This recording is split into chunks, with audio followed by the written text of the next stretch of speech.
Hello and welcome to another Win Daily Show. My name is Michael Raziel. I'm here with my man Adam Strangis, and we are here checking out the 8/11 Tuesday MLB DFS slate. We are locking it down here in a little over an hour. Looks like about an hour 10. So excited for that. Adam, how you doing today, man? Not too bad. Still a little bit, I guess, bitter. Maybe not right. Maybe not be the right word. It would have been nice to see the Penguins win the draft lottery. I'm not saying that they deserve to, but it still would be nice. Hey, it would have been nice, I'm sure. I told you a while ago, again, I am not a Rangers fan. But I knew if I was, I am a betting man, so I should have. But I know it was only 12.5%, but I'm very confident that was a heavy ball, and they knew exactly, or a light ball. I don't know. You saw the spectacle they had there. Very confident the Rangers were going to get that because the NHL needs to make money, man. The NHL needs to Well, make money. What are you going to do? I'll tell you what. If anybody's better, it's probably the Leafs fans because their ball double doinked. I don't know if you saw that. Somebody I tweeted out, didn't. float it down. I think it's the I can't remember what Twitter account it is. I'll have to tweet it out after the show, but they slow it down. You can literally see Toronto's ball go up, bounce out, go up Oh again, and bounce out, and then the Rangers goes up in. I'm like, my oh man, they were so goodness. close, so close. My goodness. Well, hey, NHL playoffs are on right now as we speak. I've been watching it. I think we're actually in overtime soon, so we got to speed this up because playoff overtime hockey is my favorite thing on planet Earth. But we are going to be checking out DraftKings today. Let's hop over to there for a second. We're going to be looking at some of the pitching matchups, and then there's a few stacks that we're really liking that we want to break down into a little bit. One that's going to be a little more contrarian now that we know one of the main players is out. So let's just check out this pitching a little bit. Obviously, we have Max Scherzer on the hill. The Mets have not been very good. Max Scherzer is always great. I feel like 810 is a pretty solid price point, honestly. He's usually in the 11. So talk to me a little bit about Max Scherzer and then kind of roll me through some of these other pitching matchups we got. No, man, I think you're dead on. On a slate that doesn't necessarily have a whole ton of trustworthy arms, when you're getting Scherzer under 11K, I think he's just chalk. You have to eat in cash. I think he's still going to, bring heavy ownership in tournaments. And honestly, I'm happy to just ride that one out. Pete Mhm. Alonso's out of the lineup for the Yep. Mets tonight. That's another big bat that Scherzer doesn't have to deal with. Really, the only nitpick for Scherzer is, his strikeout rate does go down to lefties, and the Mets can be a lefty-heavy lineup. But I mean, you're still talking about lefties. I don't really worry about that much. Like, other than Michael Conforto, who hits him really well for some Mhm. reason, and I'm not usually a big, BVP guy, but we're talking almost 50 at bats now, so it's a decent sized sample.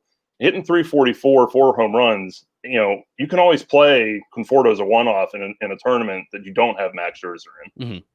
I like that. I mean, the Mets, Max Scherzer is obviously one of the most incredible pitchers we've gotten to watch during our generation. I was watching the game the other day, and he had that back injury. Kind of, he tweaked it during warmups or something, and then he came Yeah. out after the first inning. Are you concerned about that at all? Because he's the kind of guy that will go out and just say, no, no, no, no, no, no, I'm fine. And then we consistently just start seeing little nicks and bruises that add up with this guy. Yeah, I mean, I don't think they would necessarily let him pitch coming out of a game where he only pitched an inning if things weren't right. This is a guy that pitched like with a Mhm. broken nose, like what was it, like 24 hours later, Yep. his face is all beat up. So, if the Nationals are giving him the go ahead, I feel pretty comfortable with, the body's okay for him and he's ready to roll. I love it. I love it. So let's look at some of these other pitchers we have here. Dylan Bundy has been an absolute revelation this year. Mike Minor, kind of going back to the Mike Minor of old. We have a little John Lester, so we're going to pick on him when it comes to the sack. Zach Gallen has looked incredible his last two starts against the Dodgers and the Astros. Where are we going? And I guess this like next tier of pitchers to maybe, if you're not going Scherzer and you want to pay down a little bit for some guy, where are you going with that price? Yeah, so I think if you don't go Scherzer, the next man up for me is Dylan Bundy. He's been excellent so far. He's already had a start against the A's where he struck out 7. When you're looking at, okay, the A's can be a dangerous lineup, but man, Bundy has just been so nasty against right-handed hitting so far. It's like a 105 WOBA. The strikeout rate's over 40%. And most of the big bats for Oakland are right-handed hitters, with the Mhm. exception of Matt Olson. That's kind of it for the top of their lineup. And on top of that, most of their right-handed hitters have strikeout rates over 24% that they're rolling out there tonight. So I know Bundy's a little bit tough to trust at almost 10K given his whole career, but he really seems like he's figured something out. I'm so glad. I mean, there was one year where he was like solid. Not even, like, good. He was solid, and I thought it was pretty cool, and this is, Yeah. as I said, just a complete revelation, so shout out to that guy. Mike Trout finally got a pitcher in his staff, so that's kinda nice, and Julio Teheran's still doing his thing over there too. In terms of paying down a little bit for pitching, is there anybody on the slate where you're willing to go under that 10K mark, under that, 7.5 mark, to really just try and pick someone up? That way, again, if you are going Scherzer, you could pay down a lot, so really fit some of these bats that we're looking for in a lineup? Yeah, there certainly is. And, I think Jason said it in the Discord earlier today. I think the starting pitcher two spot is going to be where you kind of win your lineups tonight. Mhm. And there's a lot of different routes you can go. There's a lot of arguments to be made for some of these guys, a lot of arguments to be made against them. None of these guys are going to be, kind of that perfect fit. Yeah. But one of the guys that I'm looking at is actually Marco Gonzalez. He's down at 6,600. Ooh. Again, not the most perfect fit. He's a fly baller. Sometimes that can backfire in a hurry. Especially with a team like the Rangers. But at the same time, Gonzalez so far has shown a 22.4% K rate, which isn't spectacular, but for him that would be a career high. And the Rangers against lefty pitching so far only hitting a fly ball 31.1% of the time. So if he can kind of at least limit the hard contact or even keep the ball on the ground a little bit more for him, 6,600 is really not a bad price for him. Not a bad price, yeah. If he can, and the Texas lineup isn't, it's not anything to write home about. They haven't really done anything too much for me this year. One interesting note that I would be remiss to not bring up, as we will see. I just need to make sure I find it. Yes, Adam Pletko, Plutko. thank you, is starting for the Cleveland Indians because a couple of the Indians pitchers decided to go out when they were in Chicago and not really follow the rules. So Clevenger and Zach Plesac, both who have been doing very, very well this year. Clevenger has been a little shaky. He's had some good strikeout numbers, but he's given up some runs. They're both not going to be pitching for a little while, unfortunately, because they decided to go out. So that was just a little note I definitely wanted to make sure. We're going to take out Bundy. We're going to throw Scherzer in here because I think this is a little bit more legit here. So there's a couple stacks that we do want to talk about, a couple little contrarian, one for a very good friend, Brian, and then one that we think that a few people will be off of. So let's hop over to this Cleveland game. Why does, and I assume you're under this, you read this gospel as well. What is it about John Lester that Brian hates so much? Well, I mean, for the past couple of years, he's been pretty much a fraud. If you look at a lot of his metrics, his ERA and some of his numbers end up outperforming what he should have done. I believe not last year before, I think it was 2018, he had the biggest gap between his ERA and his FIP in like 50 years or some number, like it was something crazy like that. And honestly, so far this year, he's not starting out much different. His ERA is 0.06. His FIP is almost 6. I mean, it's like a 6, almost a 5-run difference in like what the metrics say he should be performing at and how he's performed so far. Mm-hmm. His strikeout numbers are down. He's down under 12% K rate so far. And that includes a start against my Pirates. So that tells you his strikeouts are way, way down. His hard contact is up. His fly balls are up. Everything screams regression for him at some point. And we talked about this the last time I was on with you, man. This Cleveland lineup is just too talented to not hit for too long. I love it. I love it. It's completely true. And now let's say we are rolling with Scherzer and Gonzalez, just for argument's sake. It doesn't really look like we can fit some of the, Jose Ramirez, Francisco Lindor are going to be pretty difficult to get in there. I mean, Cesar Hernandez at 4.6 is a little weird for me. That seems like a little too expensive. Yeah, he's kind of like, usually you kind of want a leadoff man if you're going to, full stack against a pitcher. I agree. I think Hernandez is a little bit expensive for his upside. I kind of think almost the same thing with Santana. So for me, I go right to Domingo Santana. I go to Franmil Reyes, and I go all the way down to 3K at Jordan Luplow. I know his overall numbers are like, just terrible. Mm-hmm. This guy mashes lefty pitching since the start of last year. Woba approaching 400. He's super cheap. You can still get, even right there, you have the 5, 6, 7, tail of the lineup. You can put in Lindor or Ramirez and just kind of pick one because it would be a little bit difficult to afford both. Mm-hmm. But if you pick one, you still have a nice 4-man stack going.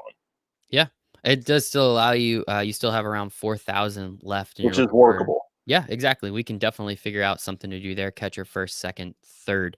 So if there was a team, let's say this is, just random sake, this is the way we are going to build one of these Indian stacks. What would be the team that you would want to then pair with the Indians to really make this, a nice infield outfield version? So you might be able to still swing the Arizona Diamondbacks in some of these Ooh. lineups. So if you go over to Arizona and you look, I think they're still mispriced for the Mhm, vast majority of this lineup. You look at Ketel Marte's really is the only guy over 5K, and he's barely over 5K. mhm, You look at Andy Young and Eduardo Escobar. You can kind of pick your poison there at third base, mhm, and then you can put in Nick Ahmed at shortstop and start to get the wraparound because you can go 9-1 with Andy Young. mhm. You can have the wraparound, and then you're looking at maybe Carson Kelly at the catcher spot, which is a possibility. Mhm. And then you can always kind of work yourself backwards too. If Lindor isn't the best fit with this stack, go back, put Ramirez at third, and then you Mhm. put Yep. put Nick Ahmed at short. You can work the stack in different ways. I love it. I love it. Yeah, I mean, you throw in Ramirez there. Again, we're still looking at about 4K. We can play a little bit around, as you said. Maybe I already have Carson Kelly in there. Fantastic. And yeah, man, it's definitely it's interesting. I mean, these Diamondbacks finally are starting to hit their stride a little bit. It has been a lot of fun. Let's see if we do throw that in there. How much do we have left? It's going to be a little difficult. We're gonna have to play around with this one a little bit to So really if get you something in there. if But you take out Ketel Marte and put Ahmed at short, that'll oh, still leave you 3,500 for second base.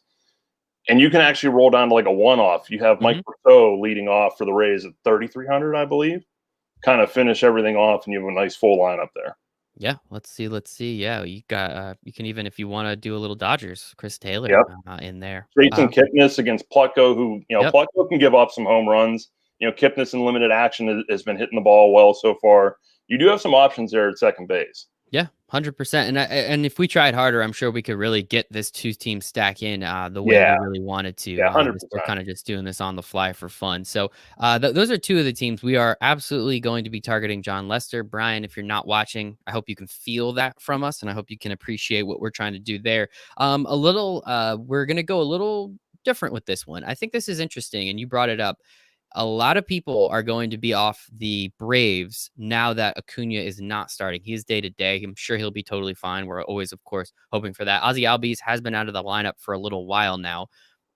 But why do you really think that many people are going to come off the Braves because Acuna's not there? Why Because don't I've watched a lot of I mean, you talk to me. I'm sorry. I'm talking too much. no, you're fine. I don't think Atlanta's gonna be a super popular stack in the first place. But when you take one of these guys out like Acuna, who just hit 3 home runs during the doubleheader and is like finally starting to look like Ronald Acuna, I think even people that were looking at it are like, you know what? This is a 12-game slate. There's 23 other offenses that I can pick from. Mhm. But honestly, man, I mean, you can still throw in Freddie Freeman. You can look at am I going to pay 4,800 for Travis d'Arnaud? Probably not. It's always a little bit easier to just punt your catcher spot, Mhm. but you can come down and you can play Tyler Flowers, and then you can go Freeman at number 3, play Flowers at 8, and you can have Austin Riley and Adam Duvall for a 6, 7, 8, mini stack on the back end of that lineup, which helps you afford Max Scherzer at the top. Mhm. I love it. Yeah, I mean, this Atlanta offense now, I don't know, maybe hopefully it sticks with, the Yankees, but, I mean, if people weren't playing them against the Mets, I mean, we saw what they did against the Mets. My Mets, of course. Watching what they did there, it was pretty disgusting, but we were lucky Acuna wasn't even hot yet, and, the Braves really were able to do something like that. So the last one, let's pick on those Mets. I think a lot of people are forgetting Rick Porcello. He had 1 good game so far, but 2 really, really, really bad games. Juan Soto was an absolute monster I mean, the entire Nationals lineup, I think they scored 16 runs, Yeah, something which like is that. it was disgusting. I turned it off, I think, after like 8-0. But talk to me here, man. I mean, I think it's the exact same thing. I think people are silly if they're not paying attention. Rick Porcello, yeah, he had 1 good game. That doesn't make him good. I think he No, had he's, just a he's not. revelation. I think he's pretty terrible. Right. So talk to me here on how you're looking at this Nat stack. Yeah, I mean, I think you absolutely have to start with Soto. Coming off the COVID destination, he is Mhm. apparently Noble Cabrera, Kurt Suzuki, Castro. Eaton's still super cheap because he hasn't started very well.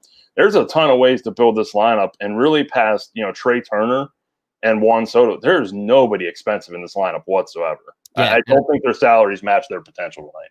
yeah, and I honestly, I would probably just leave out Trey Turner. That way you Yeah, can I kind of would too. save some position there. And I mean, Yeah, as you see, we have a couple bucks left over. Dare I say we'd be able to fit in some of those D backs? you probably could I think we could, man. I think we because you can could. We kinda go Ahmed at short for 4K, and then in their outfield, I mean, we um, could go Starling Marte, you think? we probably could. I bet we can Right? find somebody at first base. And then 3,800. Oh, we can definitely find somebody at yeah, 38. that's not bad, man. That's Yeah, that's that looks like fun. That looks like runs. That looks yeah. like a lot of runs. So That looks like a lot of production. I do like that. So those are the 4 stacks that we're really liking for the night. I think it's gonna be a lot of fun. It's a nice big slate again. I was kinda getting annoyed. I mean, the Cardinals still haven't played in what, like, I don't know, 20 days, it feels It, like, I think, like, legitimate almost, like, I 15, 20 I days. think the It's rest of their insane. season is just going to be straight double headers. Like Ah, I don't know how else they fill in their schedule. It's yeah, I'd be surprised if they get to 60 games. I think it would be kind of a gauntlet. A lot of 7 inning double headers, and which means we don't really get to play them anyway. So Right. I was kind of down on the Cardinals this year anyway. But that's about it for us. We're just here to try and help give you guys a good idea. A lot of Max Scherzer, go down, maybe get a little Gonzalez down there against the Rangers. Take some Dylan Bundy in there. I don't know if you want to get real crazy. There's a couple other pitches in there, but those stacks we think, and of course, hang out in the Win Daily Sports Discord chat with us. Absolutely. WinDailySports.com/learn daily, 3 days free. All the articles, most of which are being written by Adam now because everyone's on vacation. And hey, why not? Adam does good work for us. So we'll let him do his thing there. We get all the projection models. You get all the expert chat with us. Hang out in there for NBA, NHL, and MLB. It's been a lot of fun. So, Adam, where can everyone find you on the internet? You can find me on Twitter at Buckin for Life. That's BUCN, the number 4, and then the word life. There, and of course in the Discord chat, all over the Discord chat. So we appreciate the heck out of you. You can find me at Michael Raziel1. Make sure to follow us at Win Daily Sports. Hang out with us, and we hope you make it a very, very profitable night, everyone.